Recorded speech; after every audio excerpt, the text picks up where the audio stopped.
Oke, baik. Assalamualaikum warahmatullahi wabarakatuh. Perkenalkan, nama saya Lauri Kirmansyah dengan NIM 22650033. Saya dari kelas A. Di sini saya akan menjelaskan sedikit tentang beberapa hal tentang kecerdasan buatan. Oke, poin-poin yang saya akan jelaskan di sini terdapat dua, yaitu yang pertama definisi kecerdasan buatan, yang kedua cabang ilmu kecerdasan buatan. Oke, itu di sini langsung saja kita masuk pada poin pertama. Kecerdasan buatan? Kecerdasan buatan adalah artificial intelligence atau sama dengan AI, yang diartikan sebagai kecerdasan yang dibuat. AI merupakan komputer yang berfokus pada pengembangan komputer yang mampu berpikir dan menimbang tindakan yang akan diambil serta dapat melakukan tugas-tugas seperti yang dilakukan oleh manusia. Di sini terdapat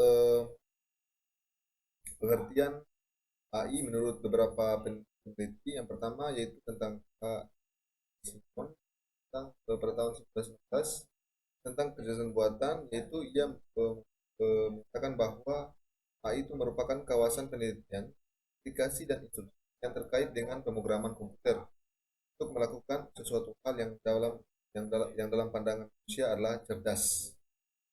Dan pada ahli yang kedua yaitu Rich Knight pada 1991. AI merupakan sebuah studi tentang bagaimana membuat komputer melakukan hal-hal yang pada saat ini dapat dilakukan oleh manusia. Di sini adalah tujuan dan arah kekuatan. Menurut Winston dan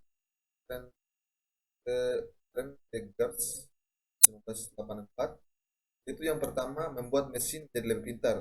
Tujuan utamanya pahami apa itu kecerdasan, itu adalah tujuan ilmiah. Membuat mesin lebih bermanfaat, itu tujuan entrepreneurial. Dan yang keempat, mengembangkan metode dan sistem untuk menyelesaikan masalah AI dengan mengikuti cara manusia menyelesaikan sistem pakar.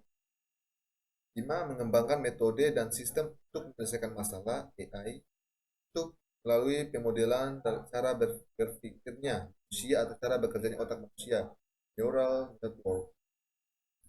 Oke, selanjutnya di sini AI terdiri dari 4 bagian.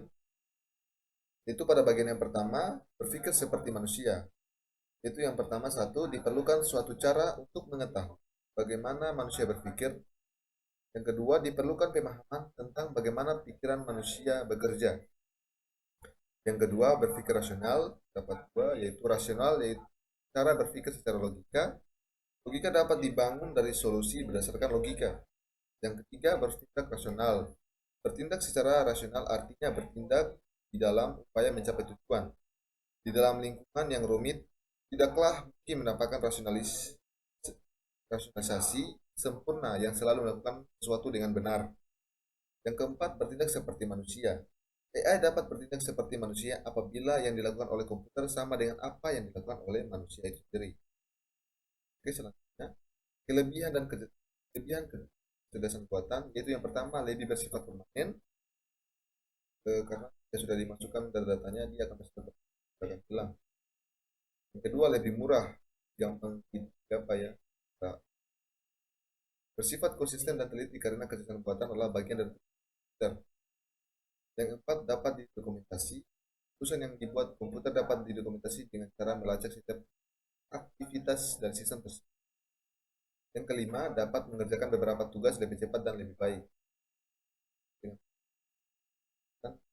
Pertanyaan yang Anda dapatkan jawaban yang tepat. Itu selanjutnya kelebihan kecerdasan alami, yaitu kreativitas. Manusia memiliki kemampuan untuk menambah pengetahuan. Memungkinkan orang menggunakan pengalaman atau pembelajaran secara langsung.